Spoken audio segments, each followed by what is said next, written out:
अस्सलाम वालेकुम नाज़रीन, आप देख रहे हैं न्यूज़ टॉक। मैं हूं यशवीन जमाल। नाज़रीन, इंतखाबात की तारीख के ऐलान के बाद जहां सियासी जमातों की सियासी सरगर्मियों में तेज़ी दिखाई दे रही है, वहीं पर ऐसा लग रहा है कि एक दूसरे की मुखालफत जो है सियासी जमातों की, उसमें भी शिद्दत आती जा रही है। इंतखाबात की बात करें, एक ऐसा वक्त होता है जहाँ पर सभी सियासी जमातें अपनी अपनी कारकर्दगी लेकर अवाम के पास जाती हैं, जाकर बताती हैं कि उन्होंने क्या क्या परफॉर्मेंस दी है और उसकी बुनियाद पर अवाम से वोट मांगती हैं। अवाम भी अपने मनपसंद नुमाइंदगान को वोट देकर ईवान में पहुँचाते हैं ताकि वो ईवान में पहुँचकर उनकी फलाह बहबूद के लिए काम कर सकें। पाकिस्तान में इंतखाबात की आमद है, लेकिन यहाँ पर मामला कुछ उल्टा दिखाई दे रहा है। ऐसा लग रहा है कि सियासी जमातें अपनी कारकर्दगी से फरार इख्तियार करने की कोशिश कर रही हैं। सभी सियासी जमातों की अगर बात करें और बिलखुसूस दो बड़ी सियासी जमातों की बात करें, तो ऐसा लग रहा है कि अपनी पिछली 16 माह की खराब कारकर्दगी की गंदगी एक दूसरे पर मलने की कोशिश की जा रही है और अपना बोझ दूसरे के कंधे पर किसी तरह मुंतकिल हो जाए, मुसलसल यही कोशिश करती हुई दोनों सियासी जमातें दिखाई दे रही हैं। अगर बात करें इस वक्त जो मुल्क में माशी सूरत हाल है उसके हवाले से और 16 माह में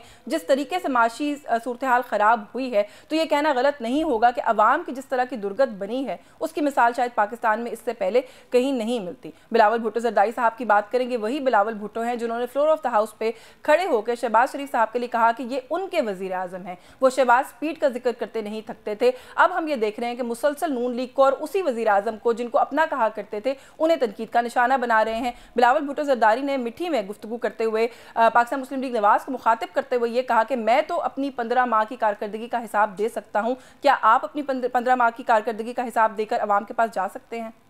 मैं अपना 15 महीनों के किरदार पे फख्र करता हूं। मैं अपना 15 महीने के किरदार पे इलेक्शन लड़ने के लिए तैयार हूं।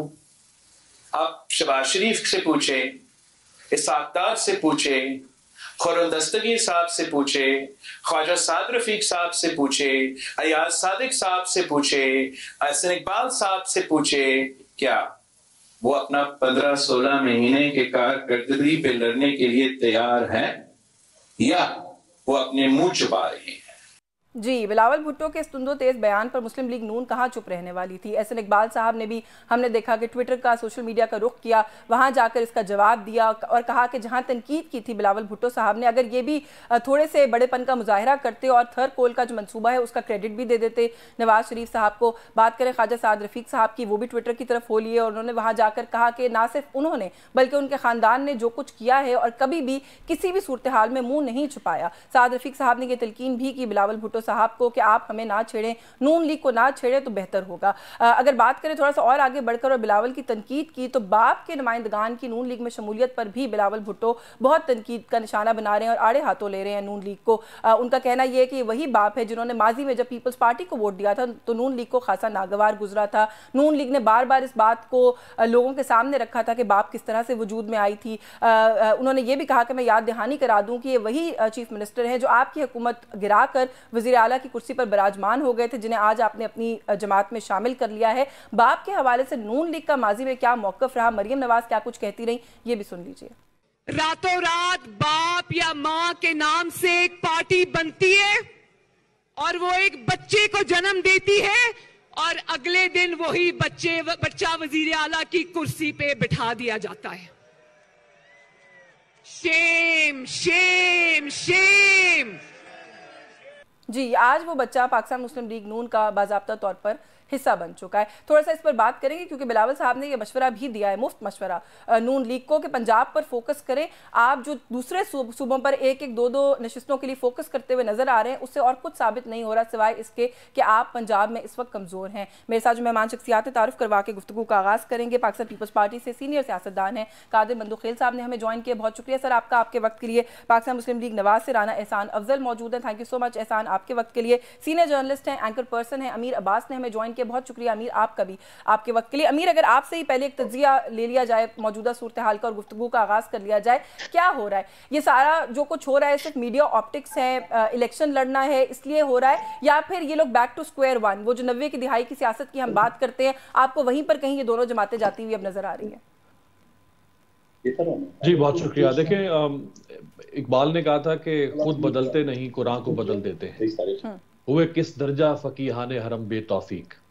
ये जो डेफिनेशंस तब्दील करते हैं ना हमारे सियासतदान, सियासी जमातें अपने सियासी मुफाद के लिए, कि आज अगर ये मफाद है तो ये वसीतर कौमी मफाद बना दिया जाएगा, अगर ये आज अपने मफाद में नहीं है तो इसको मुल्क की तबाही और बर्बादी और न जाने क्या क्या नाम दिया जाएगा।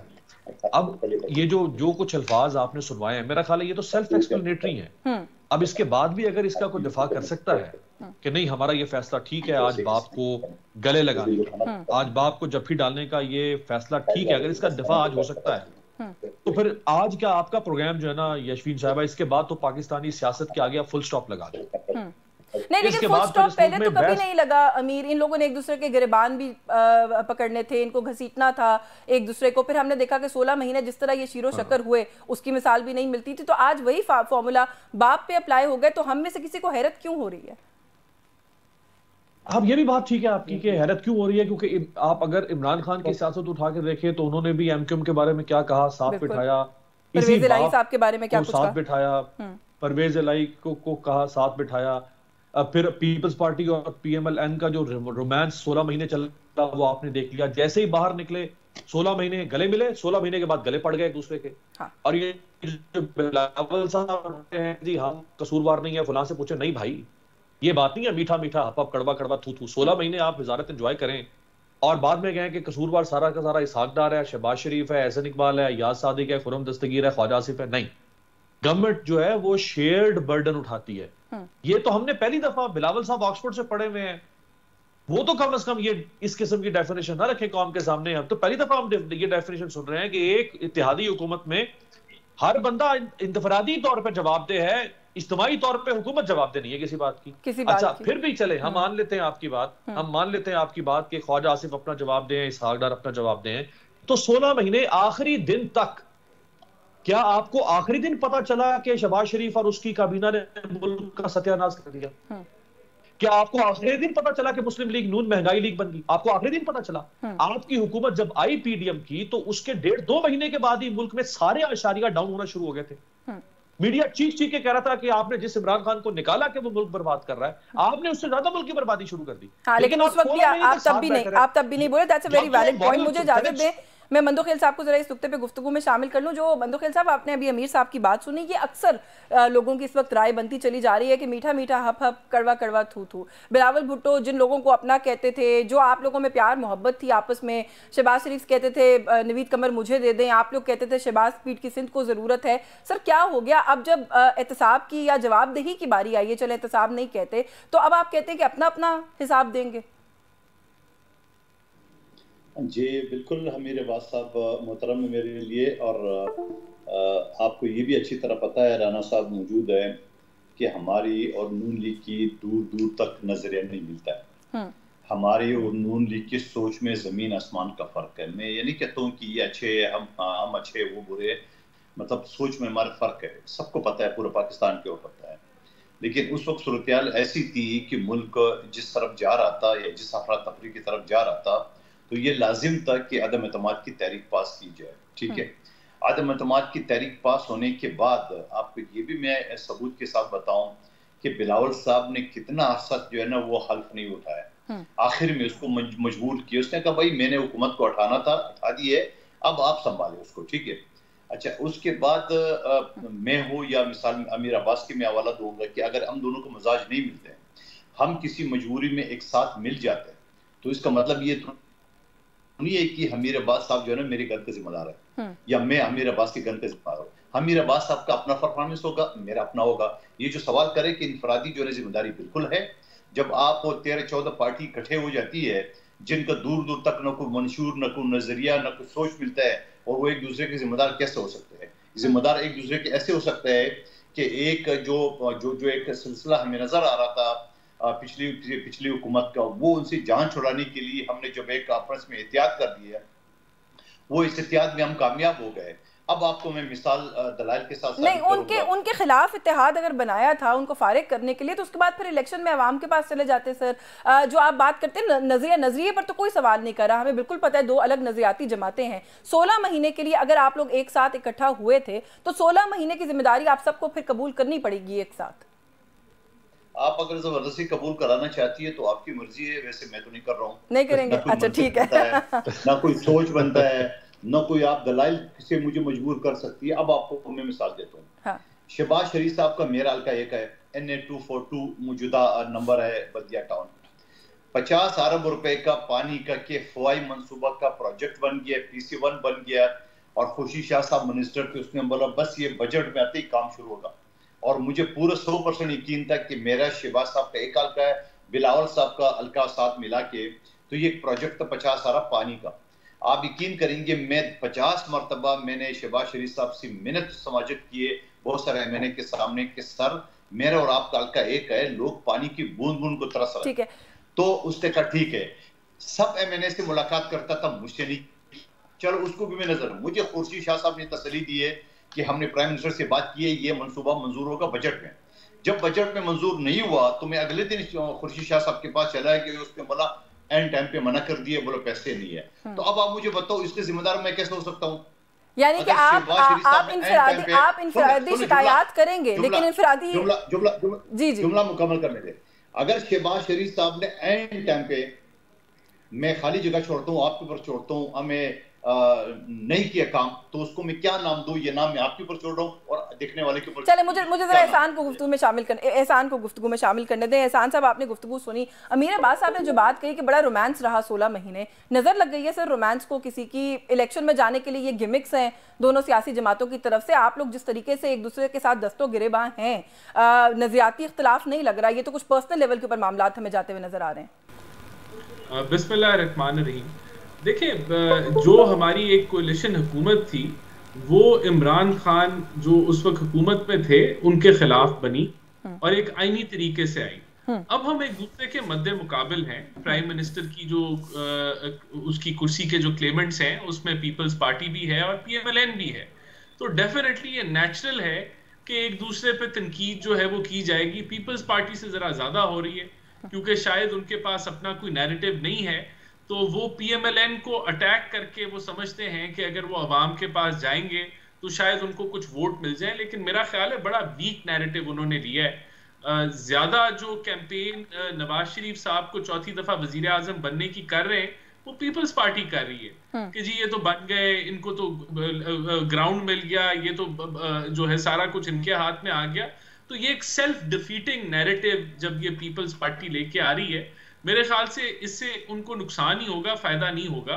जहां तक बात है इल्जामात की, ये इतना इनडायरेक्ट इल्जामात क्यों लगा रहे हैं? अगर इनको किसी पे शक है कि कोई मामनत कर रहा है तो खुल के उसके साथ मुकाबला करें, उससे बात करें। हम तो डिनाई कर रहे हैं इन चीजों को, ना हमें किसी की सपोर्ट की जरूरत है। हम तो समझते हैं वोट को इज्जत मिलनी चाहिए, फ्री फेयर ट्रांसपेरेंट इलेक्शन होना चाहिए। आप लोग अभी भी समझते हैं वोट को इज्जत मिलनी चाहिए? पीपल्स पार्टी कहती है आप लोगों ने अपना ये नारा तर्क कर दिया है, अब नहीं आपका नारा।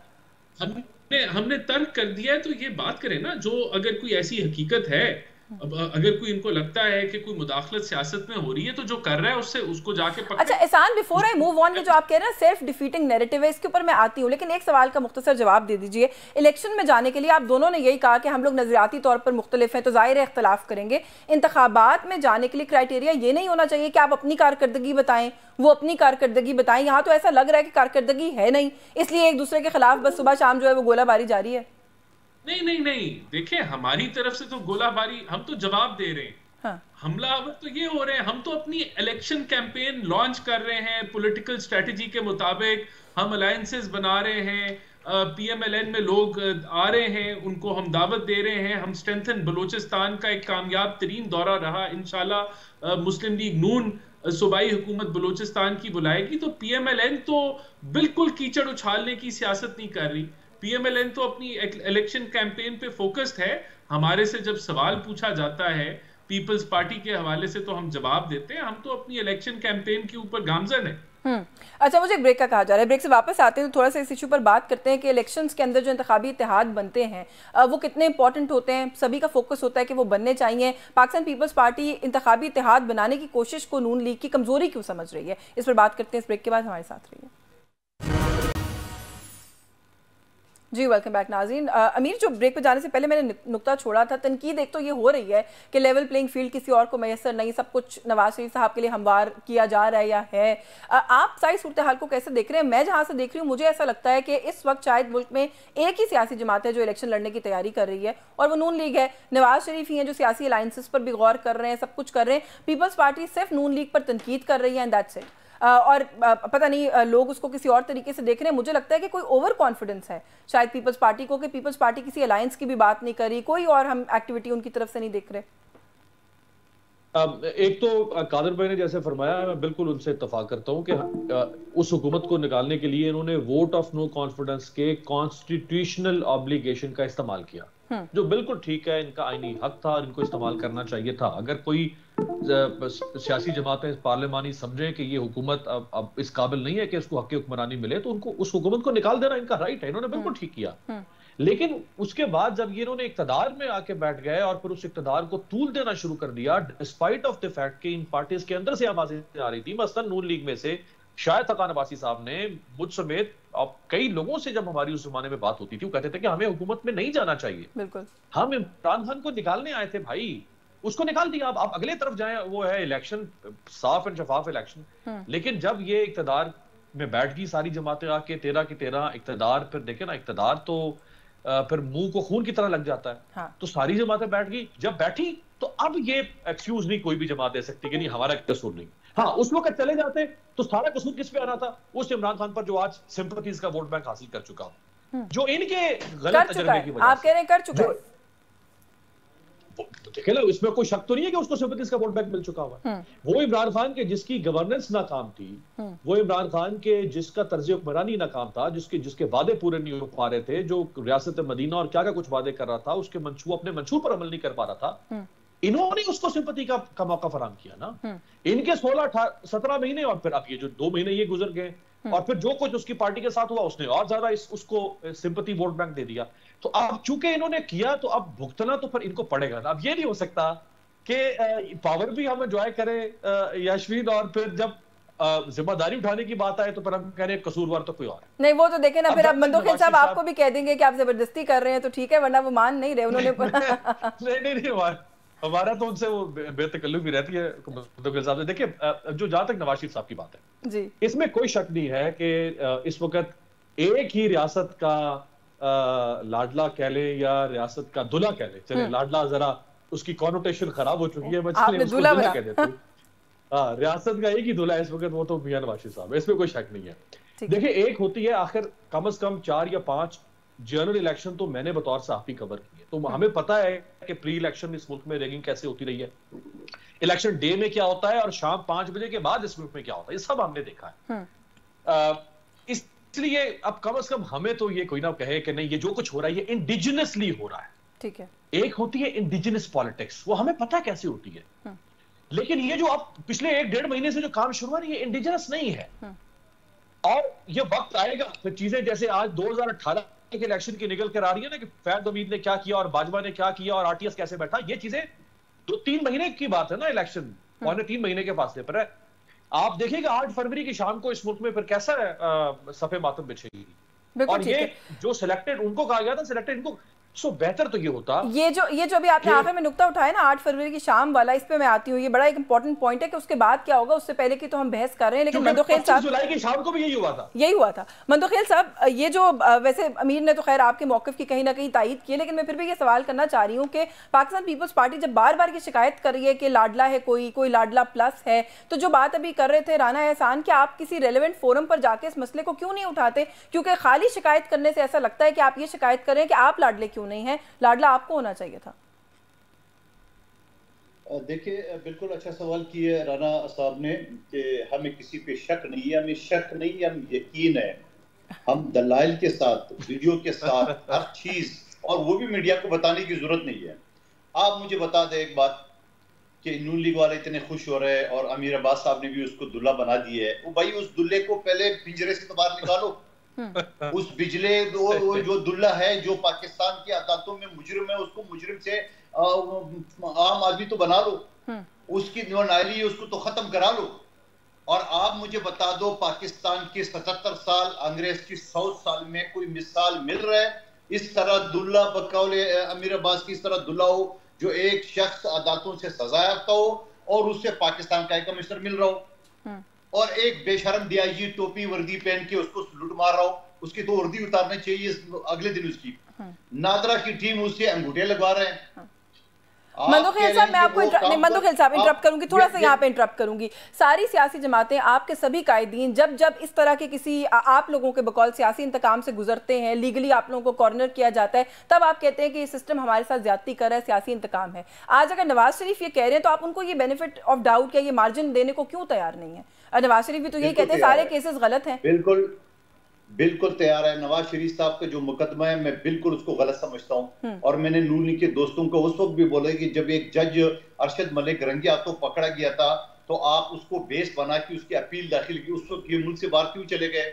आज 4 साल बाद भी अदालत के पास सरेंडर करने नहीं है, वो चौथी मरतबा वज़ीर आज़म बनने के लिए आए। लेकिन मैं कहता हूँ ये ख्वाब उनका अधूरा रहेगा, जितने मर्जी मीडिया उसको दूल्हा बना ले, ये ख्वाब उनका अधूरा रहेगा। मुस्लिम लीग नून जीत भी जाए तो ये वज़ीर आज़म नहीं बन सकेगा, लिख ले मेरे रिकॉर्ड का हिस्सा बना रहे। नंबर 1 बात। दूसरी बात ये कि काकड़ साहब निगरान वज़ीर आज़म 1 हफ्ता पहले मरियम नवाज साहबा से मिला था शमूलियत के लिए जी। अभी कल की बात है, निगरान वज़ीर आला बलूचिस्तान का भाई नून लीग में शमूलियत इख्तियार कर रहे हैं। तो आप मुझे बता दो कि ये कौन सी जमहूरियत है, ये कौन सा इलेक्शन कमीशन है, ये कौन सा इंसाफ है, ये कौन सी फेयरनेस है? बिल्कुल ठीक है, मैं बिल्कुल ये जो नुक्ता आपने उठाया बाप वाला, इसकी तरफ ही जाना चाह रही थी। राना एहसान साहब, सर पॉलिटिक्स में बंद दरवाजे नहीं होते, आई अंडरस्टैंड दैट, लेकिन सब पॉलिटिक्स में कोई प्रिंसिपल्स होते हैं या वो भी नहीं होते। बाप के हवाले से माजी में जो कुछ आपकी जमात की तरफ से कहा जाता रहा, अब उनके साथ इस तरीके से उनके लोगों को, अरकान को अपनी जमात में शामिल करना और एक ऐसी शख्सियत को शामिल करना जो आपकी हुकूमत गिरने के बाद खुद वजारत आला पर की कुर्सी पर जाके बराजमान हो गए थे, कोई असूल भी होते हैं कि नहीं होते? देखिए, सबसे पहले अगर कोई असूल होते हैं तो पीपल्स पार्टी को कम से कम बाप पे तनकीद नहीं करनी चाहिए। वो इनकी तनकीद बनती नहीं है, क्योंकि जब इनका फायदा हो रहा था तो तब इन्होंने साथ मिला लिया था। तो आज अगर वो इनकी मर्जी के अलावा कोई काम कर रहे हैं तो ये तनकीद कर रहे हैं, तो इसकी कोई तुक लॉजिक सेंस के बारे में ऐसा नहीं कहा था जो मरियम नवाज ने कहा। इसी तरह अगर सादिक संजरानी का जब वोट था तो पीपल्स पार्टी ने भी सपोर्ट किया, पीटीआई ने भी सपोर्ट किया बीएपी को, और वो भी मिलके नहीं। वैसे एहसान, you didn't get my question right. तनकीद बाप पर नहीं हो रही, तनकीद आप पर हो रही है कि आप उनके बारे में जो कुछ कहते रहे हमारे बीएपी के वजह से हो रही है, जो कि इनको नहीं करनी चाहिए, क्योंकि ये तो खुद उनके साथ मिले हुए थे। तकलीफ आज इनको हो रही है कि पीएमएलएन क्यों। देखें, बीएपी सब 2018 के हकायक तो सबके सामने आ गए, लेकिन उसके बाद हमने एक कोलिशन हुकूमत चलाई, बीएपी की हुकूमत थी सूबे में, उनके साथ राब्ता रहा, उनके साथ मिलके काम किया, उनके साथ बैठकें हुई, तो एक आपका तल्लकात बन गए। और देखें, बीएपी हमारे साथ वजारत उज़्मा के कंपटीशन में नहीं है। एहसान, you're still not answering my question। तनकीद किसी भी और चीज पर नहीं हो रही, तनकीद आपका जो मौकफ था बाप को लेकर उस पर हो रही है। मरियम नवाज साहिबा ने कहा कि बाप अपने बाप के इशारे के बगैर कुछ नहीं करता, तो फिर क्या इशारा हो गया किसी बाप का? फिर ये वजाहत कर दीजिए। आप ये बताएं ना, वो कब की तकरीर है? आज तो रियासत ये कहती है, आज तो रियासत का मौकफ भी आपके सामने है कि वो सियासत में मुदाखलत नहीं कर रही। तो आज जब ये मौकफ सामने है तो हम भी समझते हैं मुदाखलत नहीं हो रही, और हमारा एक खुला ग्राउंड है। किसने रोका है कि पीपल्स पार्टी जो है वो बलूचिस्तान में ना जाए? किसने रोका है कि पीपल्स पार्टी केपीके में ना जाए? और ये किस आइन में लिखा है कि हम जो है किसी जमात के साथ अलायंस जो है इलेक्शन से पहले नहीं कर सकते, या आप सीट एडजस्टमेंट नहीं कर सकते? तो मुझे तो समझ नहीं आ रही कि इधर कौन सा गैर आईनी काम हम कर रहे हैं। हम अपनी पॉलिटिकल स्ट्रेटजी बना रहे हैं। नहीं, आइन का तो सवाल ही नहीं है ना। मैंने तो सबसे पहले इसीलिए मैंने तो आपसे आपके असूल का सवाल किया। मैंने आपको स्पेसिफिक उसका जवाब दिया कि हमने इनके साथ काम किया है। पिछले बलूचिस्तान हुकूमत के साथ पीडीएम की हुकूमत ने नेशनल रिकोडेक के मसले सॉल्व किए, एक वर्किंग रिलेशनशिप बन जाता है टाइम के साथ। उसके जो बातें आप कर रही हैं, उसके बाद एक 16 माह की हुकूमत आई, उसके अंदर राब्ते भी हुए, आपने इकट्ठे काम भी किया, और जो आप इल्जाम लगा रही हैं कि इशारे पे चलते हैं, तो वो इदारा मुझे नहीं, मैं इल्जाम नहीं, मैं सवाल कर रही हूं। मुझे एक ब्रेक लेने का कहा जा रहा है, ब्रेक से वापस आएंगे तो इस पे मजीद बात करते हैं। I really hope it's as simple as you saying it is, but इससे मैं मजीद बात करती हूँ। अमीर से भी ये जो बाप वाला मामला, इस पर उनकी राय लूंगी। हमारे साथ रहिए। जी वेलकम बैक नाज़रीन। अमीर, मैंने पहले भी जो सवाल आपसे किया था, सवाल का वो हिस्सा शायद रह गया। आप ये जो बाप वाला अलायंस है इस पर कुछ कहना चाहते हैं ज़रूर कहिएगा, लेकिन जरदारी साहब ये कहते हैं कि इक़्तिदार के लिए इत्तेहाद बना करते हैं, हमारे लिए अवाम ही काफ़ी है। ये जो पीपल्स पार्टी का कॉन्फिडेंस है कि अवाम ही काफ़ी है, मैं थोड़ा सा उसको अंडरस्टैंड करना चाहती हूँ। देखिए, कॉन्फिडेंस तो उन्होंने जाहिर करना है बहरहाल, और उनका शिकवा जो पीएमएलएन के हवाले से वो काफी हद तक बजा है कि पीएमएलएन को गैर मामूली रिलीफ और लेवल प्लेइंग फील्ड उनके हक में जा रहा है। लेकिन अब पीपल्स पार्टी ने चूंकि मैदान में आना है तो उसने इलेक्शन तो कंटेस्ट करना है। देखिए ना, घोड़ा घास से दोस्ती कर लेगा तो खाएगा क्या। अब एक हद तक ही वो चल सकते थे साथ, अब उनका अपना इलेक्शन है, इनका अपना इलेक्शन है, ठीक है। तो अब वो ये तो नहीं कह सकते लोगों के सामने आके नहीं जी हम तो लुटे गए, मारे गए, हारे गए, हमसे तो इलेक्शन छीन लिया गया, वो ये तो नहीं कहेंगे। तो पीपल्स पार्टी बहरहाल लोगों में आके अपने कॉन्फिडेंस को बरकरार रखेगी, वो स्पोर्ट्समैन स्पिरिट दिखाएगी, इलेक्शन कंटेस्ट करेगी, पंजाब में भी करेगी। और मेरी जहां तक पीपल्स पार्टी के जो आम जराए उनसे बात हुई है, पंजाब में तो ये ऑलमोस्ट हर सीट के ऊपर अपना कैंडिडेट उतारेंगे और पूरा मुकाबला करेंगे नून लीग के साथ। और अगर पीटीआई पंजाब में ना खड़ी हो पाई तो मैं आपको ये भी बता दूं कि पीटीआई का वो वोटर जिसके सामने अगर उसका अपना कैंडिडेट ना हुआ तो वो पीएमएलएन की निस्बत पंजाब में पीपल्स पार्टी को वोट देना प्रेफर करेगा। यानी अगर किसी को वोट देना ही है पीटीआई के वोटर को और उसके पास अपना ऑप्शन नहीं है तो वो बामरे मजबूरी पीपल्स पार्टी को वोट देगा, वो पीएमएलएन को वोट नहीं देगा पंजाब में, ठीक है। और इसी तरह बाकी सूबों में भी पीपल्स पार्टी पूरा मुकाबला करेगी, तो कॉन्फिडेंस वो दिखाएंगे। इसका मतलब ये नहीं है कि वो कोई शिकस्त मान लें कि चूंकि अब सारा कुछ एक तरफ जा रहा है, हवा चल पड़ी है मियां साहब की और हम पीछे हट जाएंगे। वो आखिरी दम तक लड़ेंगे पीपल्स पार्टी वाले। बिल्कुल ठीक है। तो ये कॉन्फिडेंस तो जाहिर है, आई थिंक इलेक्शन की रिक्वायरमेंट भी है, दिखाना होता है। मंदू खेल साहब, जहाँ पर बहुत सारी चीज़ें आप इंतखाबात के अंदर करते हैं वहीं पर इंतखाबी इत्तेहाद भी उसी का हिस्सा होता है। बिलावल साहब का ये कहना है जी कि आप पंजाब पर फोकस करें, एक दो नशिस्तों के लिए इधर उधर मत जाएं। जो तनकीद वो कर रहे हैं किसी और पर्सपेक्टिव में होती तो एक अलग बात थी, लेकिन उनकी तनकीद ये है कि आप फोकस ही क्यों कर रहे हैं किसी और सूबे के ऊपर। तो आपको नहीं लगता ये थोड़ी अनफाउंडेड है?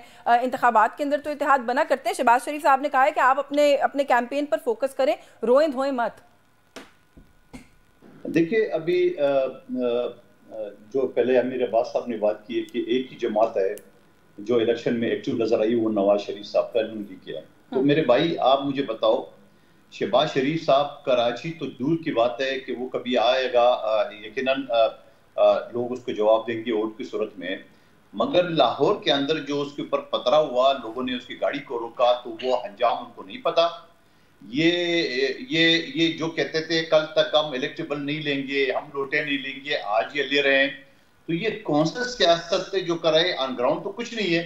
ये ऊपर लेवल पे तो लेवल प्लेइंग फील्ड तो बना लिए, मगर आवाम के अंदर तो अब तक नहीं बना सके। और वो भी एक नायल शख्स की सरबराही में ये सारी मूवमेंट करे, ख्वाब देख रहे हैं। अभी टोटल 2.5-3 महीने रह गए इलेक्शन के लिए, जो तारीख भी नहीं लगी है नवाज शरीफ साहब की अपील की। तो मैं ये समझ रहा हूँ कि ये सारी चीजें। दूसरा सवाल जो ये किया कि नवाज शरीफ साहब जो मैदान में उतर, आपको पता है वो क्या बातें कर रहा है? ओ जी, मेरे जो 2013 का दौर था उसमें ये किए। ओ भाई, जो आपका 22 का 2023 का जो दौर था, 22-23 का 16 महीने का, उसको कहाँ ले जाएंगे? आप उनसे तो सवाल पूछते हैं, जो सवाल मैं आपसे पूछती हूँ आप उसका जवाब नहीं देते। था भाई नहीं, उसका वो आपका भी दौर था, वो आपका भी दौर था, उसको आप कहाँ नहीं लेके जाएंगे? मैं तो ये कहता हूँ, आवाज कट रही इसकी, राणा साहब की आवाज। वो कह रहे हैं जी वो आपका भी दौर था, खाली शहबाज शरीफ साहब का दौर नहीं था। लेकिन सर देखिए, आपने जो अभी बात कही है, जीडीए से कुछ लोग आप लोगों की जमात में भी आप लोगों ने लिए हैं, तो फिर ये जो तोड़ फोड़ के लोग इधर के उधर, वो तो आपकी जमात में भी हो रहे हैं। वो करें तो गलत है, आप करें तो ठीक है। ठीक है, मैंने कब कहा? मैंने बाप पार्टी पे कब एतराज किए? बाप पार्टी के सारे के सारे लोग तो हमारे साथ शमूलियत कर चुके थे। फिर क्या हुआ जो आज नून लीग के पास जा रहा है? तो हमें तो उस बात पे एतराज है। ये कौन लोग है? नंबर एक बात, जब जरदारी साहब पंजाब में बैठ गए, पीटीआई में जो हमारे लोग गए थे वो घर वापस आ रहे थे, तो क्यों आईपीपी बनाए? किसने बनाई? नवाज शरीफ साहब ने कहने पे, ठीक है। ये हमारा गिला है। फिर दूसरी बात, जो आप 16 महीने की कारकर्दगी की बात कर रहे हैं, मैं अगर कारकर्दगी का करूं तो वज़ीर आज़म अपने करें। मेरा चेयरमैन था वज़ीर खारजा, क्या सीपे इकबाल नहीं करा है? सर आपके वही चेयरमैन है जो फ्लोर पे खड़े होकर कहते थे कि शहबाज शरीफ मेरे वज़ीर आज़म है। उन्होंने कहा कि सिंध को, कराची को शहबाज पीठ की जरूरत है। आज वही शहबाज शरीफ आपको बुरे लगते हैं सर? आप उन पे तनकीद करते हैं? मेरी बहन, मैंने पहले जुमले में ये कहा कि अगर एक शख्स हमें असर दे के और आखिरी दिन में डॉज दे दी है तो डॉज तो अंग्रेजी का अच्छा लफ्ज है, आप उर्दू में इसको क्या कहेंगे? चले तो स्पीड तो हम कह रहे थे कि यार स्पीड दिखाओ, जो आपने स्पीड लाहौर में दिखाया, अपने एमएनए को 1-1 अरब रुपए दिए, हमें 25-25 करोड़ दिए, वो भी आपने इलेक्शन कमीशन से रुकवा लिए। ये कौन सा इलेक्शन कमीशन है? चले वो वैसे कह रहे हैं कि वो स्पीड दिखाने के लिए, स्पीड दिखाने के लिए वो कह रहे हैं, वो सिंध में आ रहे हैं, वो भी कह रहे हैं कि सिंध में हर नशिस्त पर वो अपना, अब आप डॉज को उर्दू में तर्जुमा कर ले। नहीं चले डॉज का तर्जुमा किसी और नशिस्त में करेंगे। एहसान को जरा गुफ्तगू में शामिल कर लूं। एहसान, एक तो ये अभी बात करते हैं मंदोखेल साहब ने अभी ये कहा है, वो कह रहे हैं कि नवाज शरीफ के कहने पर पंजाब में IPP बनाई गई। किसने बनाई मियां साहब के कहने पर, और क्यों बनवाई आप लोगों ने? देखिए, ये तो बिल्कुल इनको कोई बुखार हो गया है। इनको लगता है कि मुझे बताएं कि हमने कैसे बनाई IPP। ये फिर ये हमारे साथ जब तक हम हुकूमत में थे, जैसा राजा रियाज बनाया आपने, नहीं ये हमारे राजा रियाज आपने अपोजिशन लीडर बनाया। तो आप जब तक हुकूमत में थे, आप कैबिनेट में थे, कैबिनेट में एक हमारे फैसले के ऊपर इनका डिसेंट का नोट नहीं है। किसी चीज से इन्होंने इख्तलाफ नहीं किया, किसी चीज पे इन्होंने कहा ये काम नहीं करना भी हमारा ये मौकफ है। कोई चीज पब्लिकली डिक्लेयर्ड नहीं है कि ऐसे इन्होंने इख्तलाफ किया। काबीना के अंदर और जो वजारतें हैं ना, और वजारत उज़्मा भी है, वो कैबिनेट के फैसले से चलती है। अगर फॉरेन मिनिस्ट्री ने भी कोई फैसला करना है, वो फैसला कैबिनेट में आता है, सब उसको मानेंगे तो वो एग्री होता है, वरना वो रिजेक्ट हो जाता है। तो हुकूमत कैबिनेट से चलती है, तो जो हर फैसले के अंदर ये शामिल थे। नंबर 1, अब हुकूमत में तो हम इकट्ठे बाहर गए, आज हम भी हुकूमत से बाहर हैं, ये भी हुकूमत से बाहर है। तो आज ये जितने इल्जामात लगा रहे हैं, भाई आप इल्जामात किस पे लगा रहे हैं? हम तो डिनाई कर रहे हैं। अगर उसके अलावा जो आप जिस पे इल्जाम लगा रहे हैं उससे आप जाके पूछे, पब्लिकली पूछे कि भाई ये क्यों कर रहे हो या कैसे क्या हो रहा है। हमें तो नहीं पता आप किस चीज की बात में क्या काम किया वो बता दें। जिस अदारे पे आप इल्जाम लगा रहे हैं उसका दरवाजा खटखटाएं कि ये क्या हो रहा है या क्यों हो रहा है, तो वो आपको जवाब दे देगा। नहीं, लेकिन ये बात जो मंदोखेल साहब ने पहले भी कही, कारकर्दगी की जब बात आती है तो बड़े मियां साहब जो है वो 2013 पर जाके ब्रेक लगा लेते हैं, वो शहबाज शरीफ साहब के टेन्योर को माइनस कर देते हैं बीच में से। तो वो अभी भी यही कह रहे हैं कि आप अपनी कारकर्दगी पर बात कीजिए। देखिए, हमें तो पता है कि हमने इस मुल्क को डिफॉल्ट से बचाया है। हमें तो ये भी पता है कि हमने जब ट्रांजिशन की, ये हुकूमत जब जा रही थी, उसके आखिरी हफ्ते थे, तब भी हमने एनर्जी प्राइसिंग की रीबेसिंग की। हमारे पास भी ये जो था हक था, और हम कर सकते थे कि हम जाते हुए बिजली भी सस्ती कर देते, पेट्रोल को भी 50-100 रुपया सस्ता कर देते, कोई मेरे पास वक्त बिल्कुल खत्म हो रहा है जी। नहीं सुनने, और मुल्क डिफॉल्ट दिवालिये के अंदर फिर से हम भेज देते। जब हमें हुकूमत मिली थी, हमारे साथ यही करके गई थी ना PTI, और मुल्क को दिवालियेपन में धकेल दिया था। तो आई रियली होप कि आपके इलेक्शन कैंपेन के अंदर भी ये सारी बातें नजर आना शुरू हो जो आप कर रहे हैं, क्योंकि वो नजर नहीं आ रही। आपका बहुत शुक्रिया अमीर अब्बास साहब आपके वक्त के लिए। Rana Ehsan Afzal, thank you so much for your time.